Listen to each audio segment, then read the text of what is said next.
The AI boom is hungry for power. But Africa won't host the giant training data centers. Here's why that's actually good news.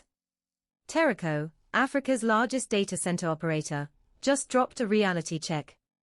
Large-scale AI training centers, hundreds of megawatts, won't come to the continent. Electricity costs are too high. In the US, power runs 6 to 8 cents per kilowatt-hour. In South Africa, it's higher and less reliable. Training models need cheap, stable power at scale. Africa can't compete there. But here's the twist. The real opportunity is inference, the production stage of AI.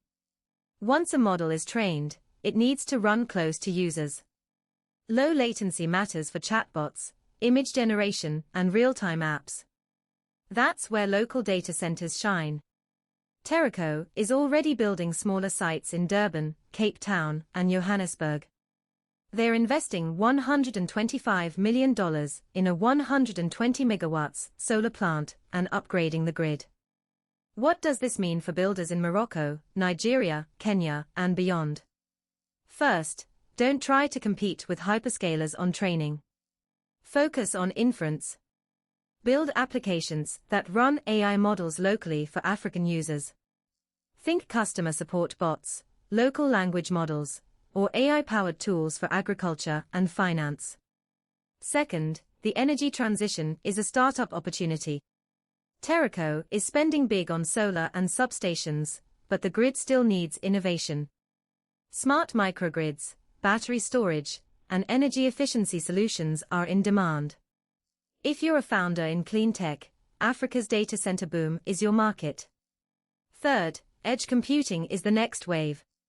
As 5G rolls out and devices get smarter, running AI on the edge, phones, IoT, local servers, becomes viable.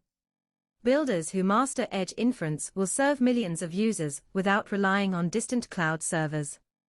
Common mistake: assuming AI is only for Silicon Valley. Africa's advantage is proximity to users and growing digital demand. The continent has 1.4 billion people, many leapfrogging to mobile-first AI.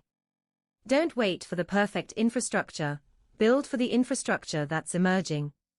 The AI boom is not passing Africa by. It's taking a different shape.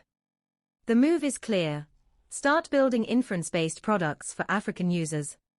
Partner with local data centers. Invest in energy solutions. The window is open. What's your take? Are you building any